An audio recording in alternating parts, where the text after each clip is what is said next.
ನಮಸ್ಕಾರ, ನಾನು ನಿಮ್ಮ ಜಗದೀಶ್. ಕೊಡಗಿನ ವಿಶೇಷವಾಗಿ ದಕ್ಷಿಣ ಕೊಡಗಿನ ಉದಿಕೇರಿ ಭಾಗದಲ್ಲಿದ್ದೀನಿ. ಸುತ್ತಮುತ್ತಲೇ ಸಾಕಷ್ಟು ದೇವಸ್ಥಾನಗಳು ಈ ಭಾಗದಲ್ಲಿ ತಾವು ಕಾಣ್ಬೋದು. ಅಂಥ ಒಂದು ವಿಶೇಷವಾದಂಥ ದೇವಸ್ಥಾನ ಮಹಾದೇವರ ದೇವಸ್ಥಾನ. ಇತ್ತೀಚೆಗೆ ಸಾಕಷ್ಟು ಅಭಿವೃದ್ಧಿಗಳನ್ನು ಈ ದೇವಸ್ಥಾನ ಕಂಡಿದೆ. ಊರಿನ ಪ್ರಮುಖರು ಇದಕ್ಕೋಸ್ಕರ ಶ್ರಮ ಆಗ್ತಿದ್ದಾರೆ. ಸಾಕಷ್ಟು ಮಂದಿ ಈ ಒಂದು ದೇವರನ್ನು ನಂಬಿದ್ದಾರೆ. ಇಲ್ಲಿ ಹಲವು ಕಾರ್ಯಗಳು ಕೂಡ ಇಲ್ಲಿ ನಡೀತಾ ಇದೆ. ಇವತ್ತು ಕೂಡ ಈ ಒಂದು ಭಾಗದಲ್ಲಿ ಜಾತ್ರಾ ಮಹೋತ್ಸವ ಊರಿನ ಗಣ್ಯರ ಉಪಸ್ಥಿತಿಯಲ್ಲಿ ನಡೀತಾ ಇದೆ. ಇದೊಂದು ಸಮಗ್ರವಾದಂಥ ಚಿತ್ರಣನ ನಾನು ನಿಮಗೆ ತೋರಿಸ್ತಾ ಹೋಗ್ತೀನಿ. ಈ ಒಂದು ಭಾಗದಲ್ಲಿರ್ತಕ್ಕಂಥ ರೋಷನ್ ಅಪ್ಪಚ್ಚವರು ಏನು ತೀತೀರ ಕುಟುಂಬದಿಂದ ಬಂದಿದ್ದಾರೆ. ಈ ದೇವಸ್ಥಾನದ ಬಗ್ಗೆ ವಿಶೇಷವಾದಂಥ ಕಾಳಜಿನೂ ಕೂಡ ಅವರು ವಹಿಸಿದ್ದಾರೆ. ಸಾಕಷ್ಟು ಅಭಿವೃದ್ಧಿಯನ್ನು ಕಾಣಲಿಕ್ಕೆ ಅವರ ವಿಶೇಷವಾದ ಕಾಳಜಿ ಕೂಡ ಇದೆ. ಅವ್ರನ್ನೂ ಕೂಡ ನಾನು ಇಲ್ಲಿ ಮಾತಾಡಿಸ್ತೀನಿ. ಮತ್ತು ಈ ಒಂದು ದೇವಸ್ಥಾನದ ಅಭಿವೃದ್ಧಿಗೆ ತಕ್ಕ ಮುಖ್ಯಸ್ಥರು ಸಾಕಷ್ಟು ಶ್ರಮ ವಹಿಸಿದ್ದಾರೆ. ಅದರ ಹಿನ್ನೆಲೆಗಳು ಇದನ್ನೆಲ್ಲನೂ ಕೂಡ ನಿಮಗೆ ನಾನು ಪರಿಚಯಿಸ್ತಾ ಹೋಗ್ತೀನಿ. ಬನ್ನಿ, ನಿಮಗೆ ಈ ದೇವಸ್ಥಾನ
ಗ್ರಾಮ ದೇವತೆ ಅಂತಲೇ ಹೇಳಬೇಕು. ಮಹಾದೇವರ ಮೂರ್ತಿ ಈ ಒಂದು ಸ್ಥಳದಲ್ಲಿ ನೆಲೆಸಿದೆ. ಸುಮಾರು 800ರಿಂದ 1000 ವರ್ಷಗಳ ಇತಿಹಾಸ ಇದೆ ನಮ್ಮ ದೇವಸ್ಥಾನದ ಬಗ್ಗೆ. ಬಹಳ ಕಠಿಣವಾದ ದೇವರು ಇವರು.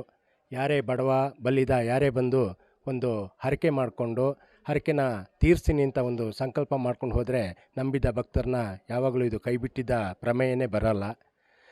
ಹಿಂದೆ ಈ ದೇವಸ್ಥಾನದ ವತಿಯಿಂದ ದೇವಸ್ಥಾನ ತಕ್ಕ ಚಪ್ಪಣಮಡ ಕುಟುಂಬಸ್ಥರು ಕಾರ್ಯಭಾರ ನಡೆಸ್ತಾಯಿದ್ರು. ಆಮೇಲೆ ಭಂಡಾರ ತಕ್ಕರಾಗಿ ಮುಕ್ಕಾಟಿಯವರು ನಡೆಸ್ತಾಯಿದ್ರು. ಊರು ತಕ್ಕರಾಗಿ ಚಕ್ಕೆರ ಫ್ಯಾಮಿಲಿ, ಅಜ್ಜಿಕುಟ್ರ ಫ್ಯಾಮಿಲಿ ಹಾಗೂ ಬಳ್ಳಜ್ಜಿರ ಕುಟುಂಬಸ್ಥರವರು ಕಾರ್ಬಾರನ್ನು ನೀಸ್ಕೊಂಡು ಬರ್ತಾಯಿದ್ರು. ಪ್ರತಿ ವರ್ಷ ಎಡೆಮಾರು 1 ಅಂದರೆ ಮೇಷ ಮಾಸ 1ನೇ ತಾರೀಕಿನಂದು ಕೊಡಿಮರ ನಿಲ್ಲಿಸ್ತಾ ಇದ್ದೀವಿ. ಅಲ್ಲಿಂದ 11 ದಿನ ದೇವರ ವಿವಿಧ ಉತ್ಸವಗಳು ನಡೀತದೆ. ಕೊನೆಗೆ ಈ ದಿನ 11ನೇ ದಿನ ದೇವರನ್ನ ಸ್ನಾನ ಮಾಡಿಸಿ ಉತ್ಸವ ಚೆನ್ನಾಗಿ ನಡೆದು ಈ ಗ್ರಾಮ ದೇವತೆ ಮಹಾದೇವರು ನಾಡಿನ ಸಮಸ್ತ ಜನರ ಮೇಲೆ ಕೃಪಾಕಟಾಕ್ಷವನ್ನು ಬೀರ್ತಾ ಇದೆ ಅಂತ ಈ ಸಂದರ್ಭದಲ್ಲಿ ಹೇಳಲಿಕ್ಕೆ ಇಷ್ಟಪಡ್ತೇನೆ.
ಅಭಿವೃದ್ಧಿ ಬಗ್ಗೆ ಹೇಳಬೇಕಾದ್ರೆ ದೇವಸ್ಥಾನ ಪುರಾತನ ದೇವಸ್ಥಾನ ಭಾಳ ಅಧೋಗತಿಗೆ ಇಳಿದೋಗಿತ್ತು.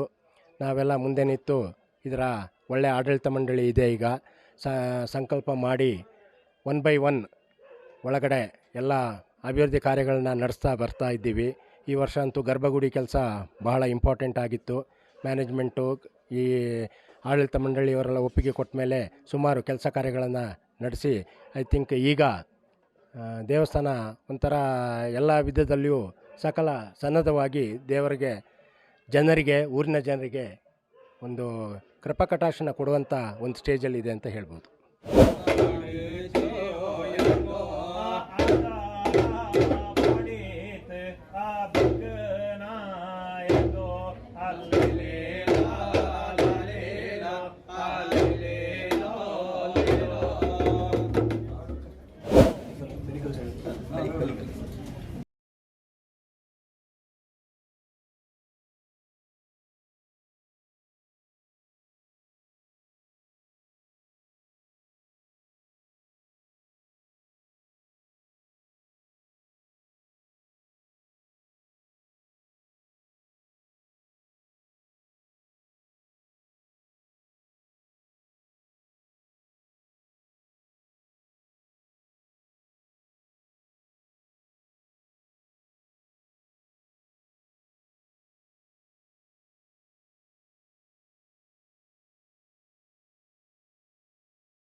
ಈ ಕ್ಷೇತ್ರ ಬಹಳ ಪುರಾತನವಾದ ದೇವಸ್ಥಾನ.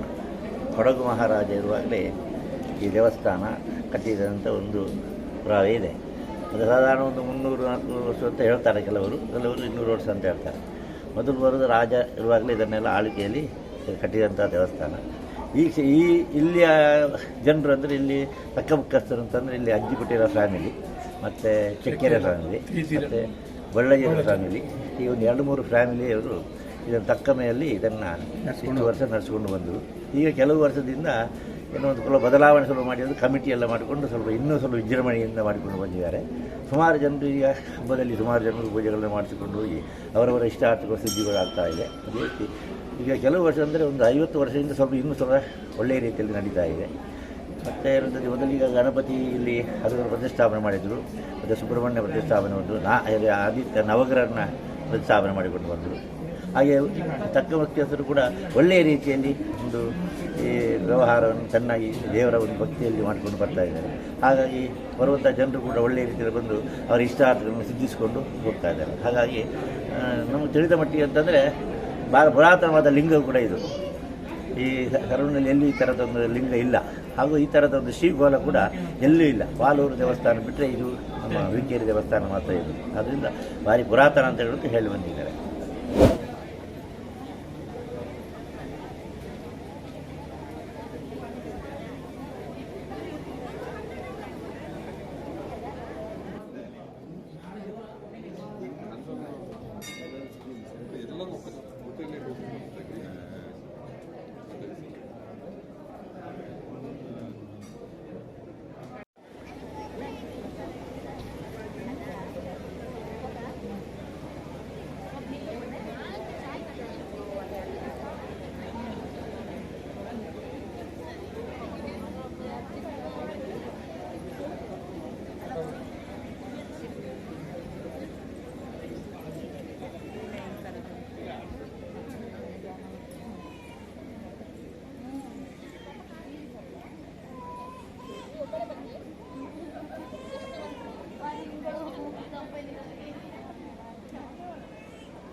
ನನ್ನ ಹೆಸರು ಚಕ್ಕೆರೆ ರಾಜೇಶ್ ಅಂತ.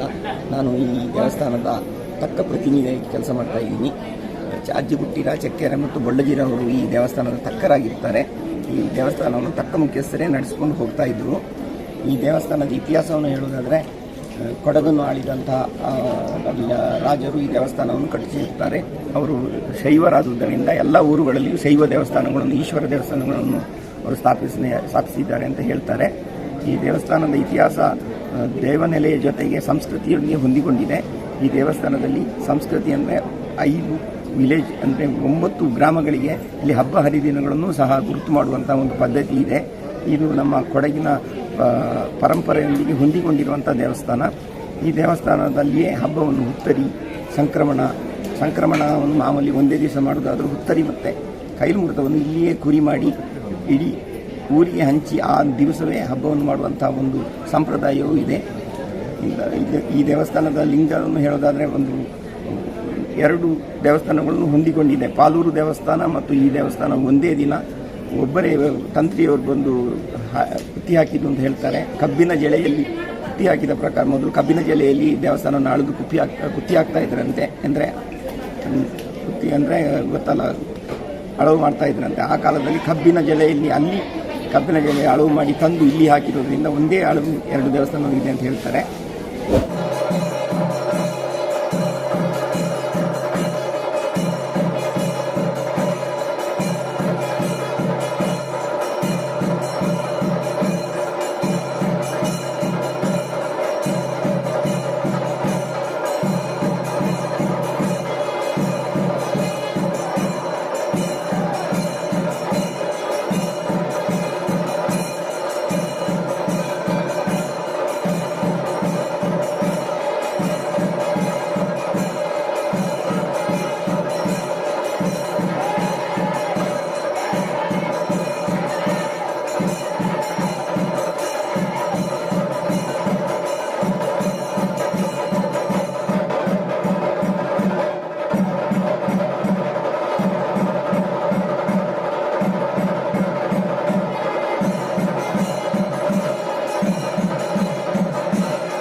ಕರಂಬಯ್ಯ ಉದಿಕೇರಿ ಮಾಧವೇಶ್ವರ ಅಧ್ಯಕ್ಷ ಆಯ್ತು.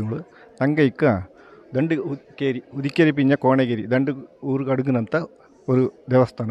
ಇಲ್ಲಿ ಏಪ್ರಿಲ್ 15 ಕೊಡಿ ಇಟ್ಟಿತ್ತು, 25 ನಮ್ಮೆ ನಡ್ತು. ಆ 11 ದಿವಸದ ವೈಶಿಷ್ಟ್ಯ ಅಣ್ತಂಗಿ 5 ದಿವಸ ದೇವ ಬಳಕ ಆಯಿತು. ಅಲ್ಲಿಗೆ 4 ದಿವಸ ದೇವಡ ಊರು ಬಳಕ ಪರಕೆ ಬಳಕ ಆಯಿತು.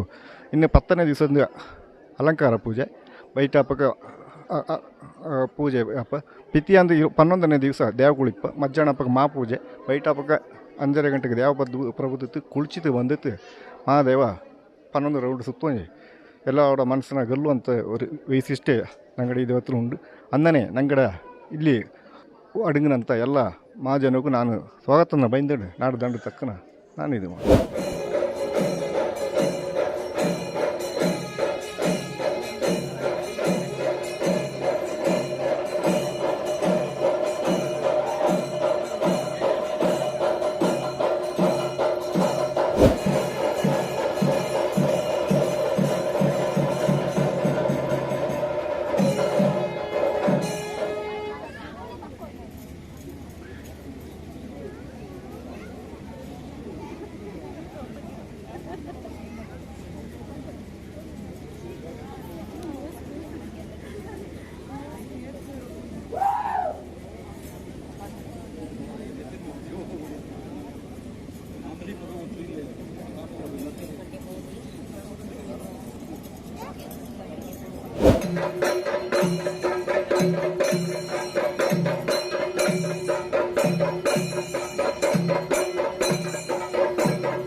ನಾನು ಅಜ್ಜಿಗುಟ್ಟಿರ ಪೃಥ್ವಿ ಸುಬ್ಬಯ್ಯ ಅಂಜಿಕೇರಿ ನಾಡು ತಕ್ಕನ ಕಾರ್ಯವನ್ನು ಮಾಡ್ತಾಯಿದ್ದೀನಿ ಇಲ್ಲಿ. ನಮ್ಮ ಜೊತೆ ಚಕ್ಕೇರ ರಾಜೇಶ್ ಅವರು ಅಂಜಿಕೇರಿ ನಾಡು ತಕ್ಕರಾಗಿ ಕೆಲಸ ಮಾಡ್ತಾಯಿದ್ದಾರೆ. ಜೊತೆಗೆ ಬೊಳ್ಳಜಿರ ಮಣಿ ಅವರು ಕುದಿಕೇರಿ ಊರಿನ ತಕ್ಕರಾಗಿ ನಾವು ಮೂರಳು ತಕ್ಕಮೆಯನ್ನು ಈ ದೇವಸ್ಥಾನದ ಪರವಾಗಿ ನಡೆಸ್ತಾ ಇದ್ದೀವಿ. ಸೊ ಇವತ್ತು ನಮ್ಮದು ಎಡಮ್ಯಾರು ಒಂದಕ್ಕೆ ಅಂದರೆ ಇದು ಏಪ್ರಿಲ್ 15ಕ್ಕೆ ನಾವಿಲ್ಲಿ ಕೊಡಿಮರ ಹಾಕಿ ಅಲ್ಲಿಂದ 10 ದಿವಸ ಹಬ್ಬವನ್ನು ಕಳೆದು ಇವತ್ತಿಗೆ 11ನೇ ದಿನ ದೇವರು ಸ್ನಾನ ಮಾಡುವಂಥ ಒಂದು ಕೆಲಸ ಇದೆ. ಅದಕ್ಕೆ ಇವಾಗ ನಮ್ಮ ಐನ ಮನೆಯಿಂದ ದುಡ್ಡು ಕೊಟ್ಟು ಪಾಠ ಆಗಿ ದೇವಸ್ಥಾನಕ್ಕೆ ಬಂದು ಇಲ್ಲಿ ಪಾಠ ಒಪ್ಪಿಸಿ ಇವಾಗ ದೇವರು ಸ್ನಾನಕ್ಕೆ ಹೋಗುತ್ತೆ. ಅಲ್ಲಿ ಸ್ನಾನ ಮುಗಿಸ್ಕೊಂಡು ಬಂದು ಅರಳಿಕಟ್ಟೆಯಲ್ಲಿ ಪೂಜೆ ಮುಗಿಸಿ ಮತ್ತು ನೃತ್ಯ ಬಲಿ ಮಾಡಿ ಮತ್ತೆ ಒಳಗೆ ದೇವರನ್ನು ಕೂರಿಸಿ ಹಬ್ಬವನ್ನು ಆಚರಿಸುವಂಥ ಪದ್ಧತಿಯನ್ನು ನಾವು ಇವಾಗ ಆಚರಿಸ್ತಾ ಇದ್ದೀವಿ ಇಲ್ಲಿ.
ಹಾಗೆ ಈ ದೇವಸ್ಥಾನದ ಆಡಳಿತ ಮಂಡಳಿನೂ ಭಾಳ ಚೆನ್ನಾಗಿ ಕೆಲಸವನ್ನು ನಿರ್ವಹಿಸ್ತಿದೆ.